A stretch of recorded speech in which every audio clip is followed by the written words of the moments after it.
Today, I'm finally going to be doing a deep dive into my microscope setup. I know I've mentioned a few things about it here and there in other videos, but I haven't really taken the time to dive into each part and why each part is important and what you should be looking for if you are looking to buy a digital microscope. Now, this particular video is not going to get too in-depth surrounding digital versus optical scopes. However, I have an exciting announcement for the month of May. I'm going to be running a little event that I'm calling Microscope May. So every week of May, I'm going to be reviewing a new optical microscope. Also, as a massive thank you for all of the love and support you guys have been giving the channel so far, I'm going to be doing some giveaways towards the end of next month.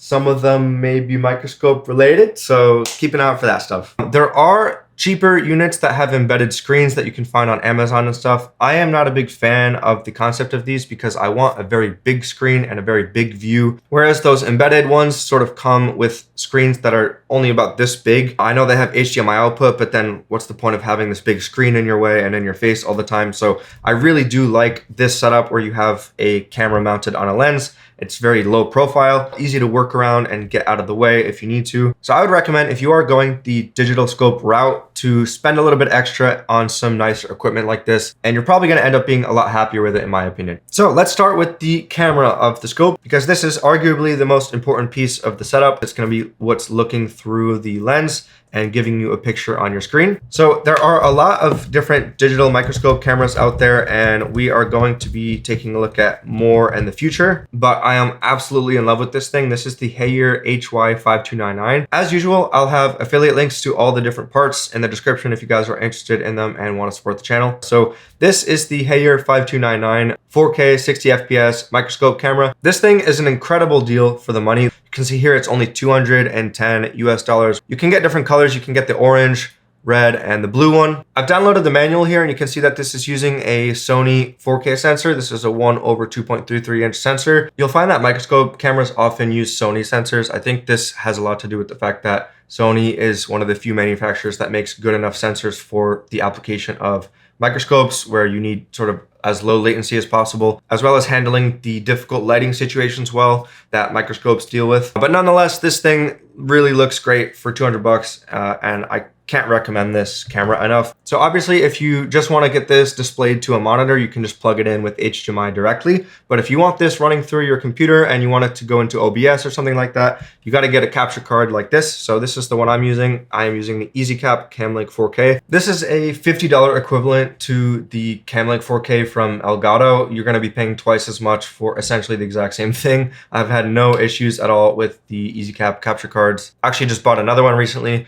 and I'm very happy with these. You can, if you want, cough up the extra money for the brand name, but to be honest, I don't see any reason why you should do that. So you can see this image is really nice and clear. We're not going to take a look at measurements just yet until we talk about the lenses, because I want to show you some different setups you can have. Obviously, the zoom and everything is going to have a lot more to do with the lenses that the camera is on. So we'll come back to these rulers here when we're talking about zoom and the Barlow lenses and stuff like that. So outside of the camera itself, we have the next most important part, which is our lens. So this is a 180 times zoom lens. This is a very standard digital scope zoom lens that you're going to find all over the place. And this one here is only $50 US, or if I log in here, it is $60 US without the welcome deal. And it also has free shipping here. This is a pretty standard price for the 180 times zoom lens. It also comes with this C mount up here for the camera. So this is going to automatically fit almost any microscope camera. This is a pretty standardized size. However, this width here, which we'll be talking about a little bit later when we talk about the stand of the scope, is something that you have to keep in mind. And then we have a measurement down here for the lens. This 45 millimeters down here is actually not the size you're going to be looking for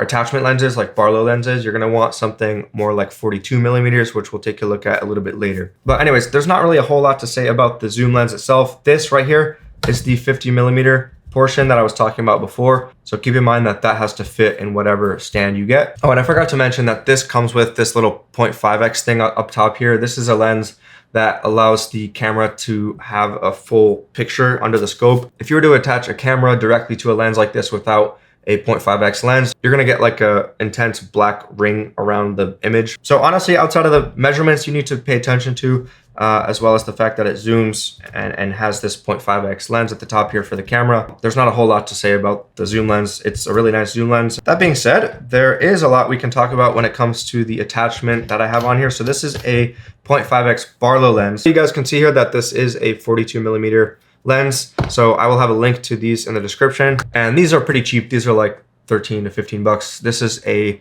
0.5x lens. Very important to know with the Barlow lens to pay attention to the size of what you're buying. There are a lot of Barlow lenses out there that are designed for larger lenses for normal like optical microscopes. So you really want to make sure you're getting a 42mm lens and not a larger one. And a lot of the times it will actually include a picture of the digital scope. So just be aware of that. Everything to do with microscopes, you want to be aware of sizes of all of the components to make sure they're going to fit together, especially if you're buying them separately. So the 0.5x Barlow lens, or even the 0.7x one, 0.7x is going to do effectively what the 0.5 one does, but a little bit less intense. So what it does is it gives you a wider field of view. And it also, more importantly, gives you a lot more working distance between how far away the scope has to be from the object that you're looking at. So because we often have to fit a soldering iron under here, as well as, hot air and things like that, and tweezers, the more working distance we can get, the easier it's going to be to sort of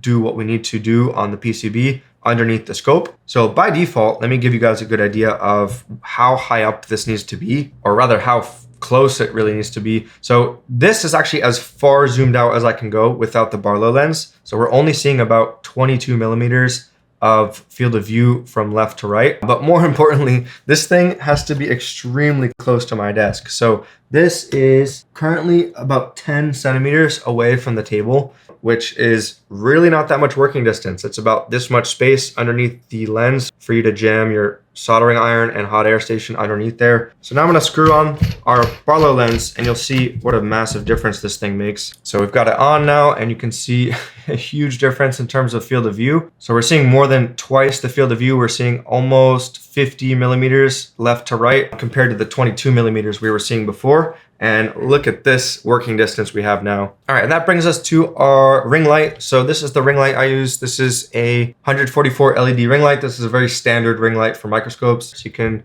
adjust this down and up. I basically just keep this cranked almost all the time. There's rare situations where I'll want slightly less light. It's worth noting that with it straight up and down like this, you're gonna have a lot more glare with the light. You can especially see it on the white PCB here. But if I just sort of like adjust it like this, just angle it slightly, that just about removes all of the glare that you're gonna get on the PCB, especially if you have flux on the PCB. Let me see if I can show you guys this. I've also modified this to diffuse the light a little bit because this adds to the glare reduction, just getting it a bit more diffused. This is just a bit of craft foam from like the dollar store that I just cut out. You can see I've also hot glued magnets here. This is because I have my polarized ring light from Mechanic right here that I can just pop on with magnets. So this thing sticks really nicely here and I can adjust the polarized filter. I have the brightness control for that up here. So you just click that in and it turns on the light here and you can increase or decrease the brightness with that knob. And you'll see why this is useful here in situations like this where you have a lot of glare. You can just adjust the polarized thing and you can read the chips a little bit easier and you can kind of see what you're doing a little bit easier if you have flux on the board.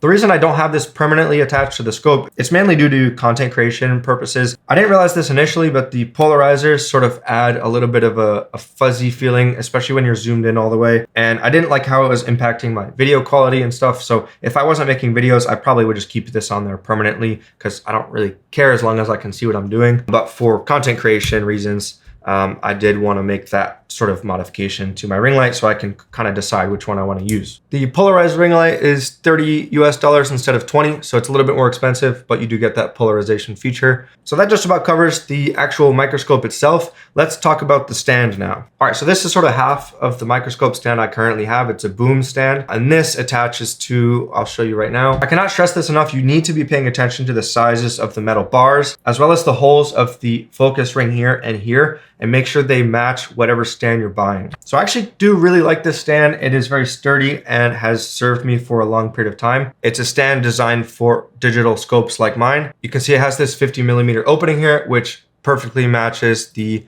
50mm measurement on the 180 times zoom lens itself. And this 25mm measurement here, this is going to be the smaller bars that you'll see when you get microscope stands for digital scopes. Do not make the mistake of buying a microscope stand that is a huge opening here. that is designed for optical scopes. Microscope stands are sort of like a build your own scenario. So there's a lot of different sort of setups you can have. Again, this is sort of this exact same thing that I have. This just sort of screws into the base here. And then you have this piece here, which is just this. So this just sort of slots onto the bar we saw earlier on my desk. And then this allows you to move the microscope in and out and rotate it and stuff. And then at the end here, you have this piece, which is actually on upside down. This is normally supposed to go in from the top down. I just have it set up this way based on how I have things set up on my bench. Otherwise, this bar is going to get in the way of my secondary monitor over here quite a bit. Keep in mind, this stuff is heavy, so you're gonna be paying quite a bit for shipping. Here, you can't see this here, but this is $68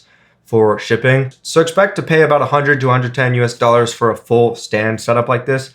However, I don't necessarily recommend going for something like this. I would recommend more to grab one of these. So I haven't made a video about these yet. I do have one of these, but these articulating arms are popping up. I have tried this one, and without spoiling the video that's going to come out sometime next month, it's getting a big thumbs up for me. Just be aware again of measurements. So these are designed for optical scopes. So this thing is a huge opening compared to what I have here. So if you already have a digital scope with a 25mm opening, you are not going to be able to fit that on this sort of stand. You're going to need to buy a separate focus ring that fits your digital scope and also fits the 32mm bar that this thing comes with. Again, I'll have links to these different parts in the description. The cool thing about these is these come with a bar, a vertical bar, like I showed you on my bench, but you can actually drill it into your desk and mount it permanently to your desk. So next month during Microscope May, I'm going to be releasing a review of this particular stand, so keep an eye out for that. If you guys are interested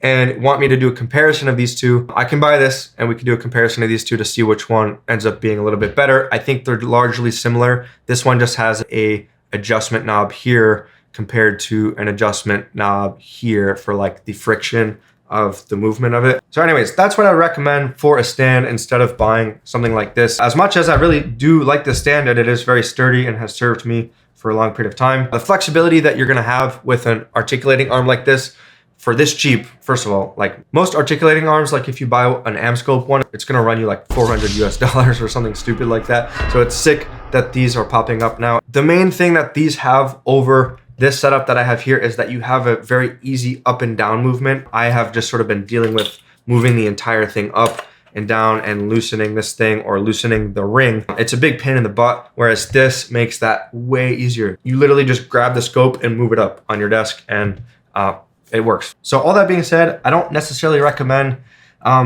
buying what I have. I would say instead look into buying something like this. So we'll take a look at that again next month. So anyways, that's my digital scope. I'm really happy with this setup. You do not need an optical scope to do microsoldering. There are definitely some benefits and we'll be talking about some of those benefits next month. However, this is what I've been using so far and it is a phenomenal digital scope. I really don't know that I would change all that much outside of the stand. For the price, this thing is phenomenal. So yeah, I hope you guys enjoyed. We are starting Microscope May next week, so look out for the first Microscope review next week. Otherwise, I appreciate you guys for watching, and I will see you in the next video. Peace.